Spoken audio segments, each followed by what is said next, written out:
আসসালামু আলাইকুম।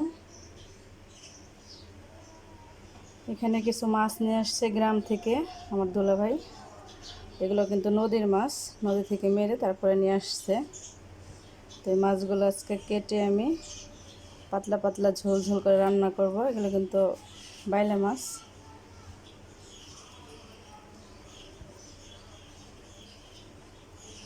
আর এখন যে গরম পড়ছে, এই গরমে কিন্তু পাতলা ঝোলের তরকারি খেতে আরও বেশি ভালো লাগে। মাছগুলো আগে কেটে ধুয়ে পরিষ্কার করে তারপর রান্নায় চলে যাব। আপনারা সাথেই থাকবেন। অনেক সুন্দর মাছগুলো কিন্তু, আর নদীর মাছ কিন্তু খেতে আরও বেশি ভালো লাগে।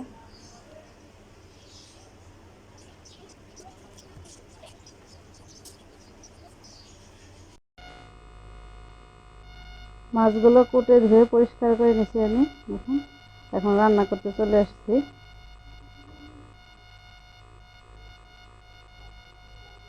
আর এই মাছের সাথে আমি দেবো আজকে ধুন্দুল। এখানে দুটো ধুন্দুল নিয়েছি আমি। এখানে আর কোনো সবজি দেবো না, এই ধুন্দুল দিয়ে শুধু রান্না করবো ঝোল ঝোল করে।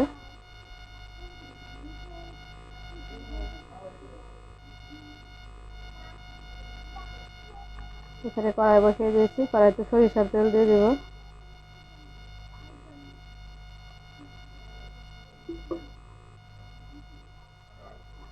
এখানে দিয়ে দেবো পেঁয়াজ আর কাঁচামরিচ।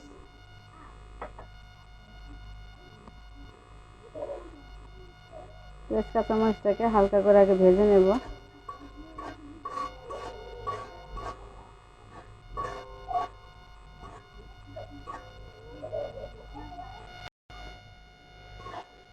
পেঁয়াজটা হালকা করে ভেজে নেওয়া হয়ে গেছে। এখানে দিয়ে দেবো আদা রসুন জিরা বাটা।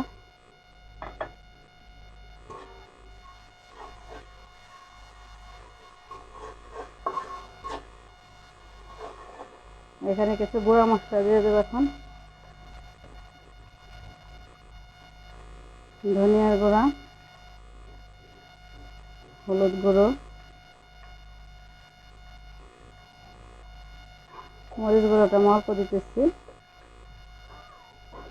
স্বাদ মতো লবণ।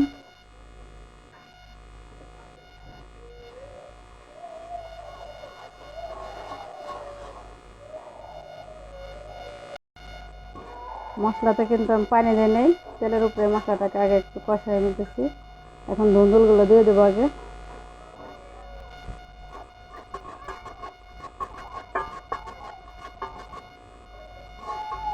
এখানে অল্প একটু পানি দিয়ে দেবো। ধুন্দুলটাকে আগে একটু কষাই দেবো, তারপরে মাছটা দিয়ে দেবো। ধুন্দুলটা কষাই নেওয়া হয়ে গেছে। এখানে মাছগুলো দিয়ে দেবো।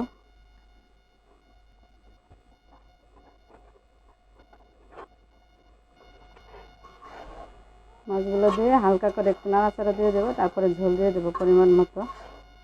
মাছগুলো দিয়ে বেশি নাড়া যাবে না, তাহলে ভেঙে যাবে।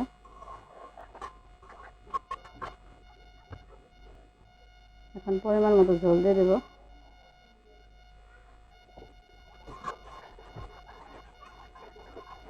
আর ঝোল দেবো না, এই ঝোলে হয়ে যাবে, যেহেতু ধুন্দুল সেদ্ধ হতে বেশি সময় লাগে না।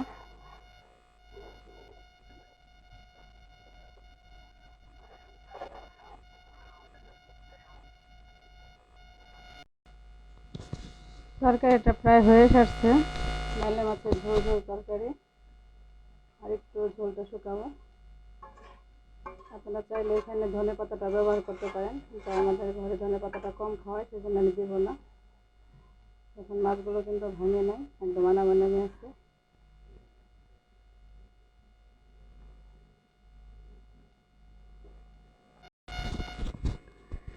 এ তো হয়ে গেছে নদীর বাইলা মাছের ঝোল ঝোল তরকারি। এখন আমি এরকম ঝোল ঝোল রাখছি।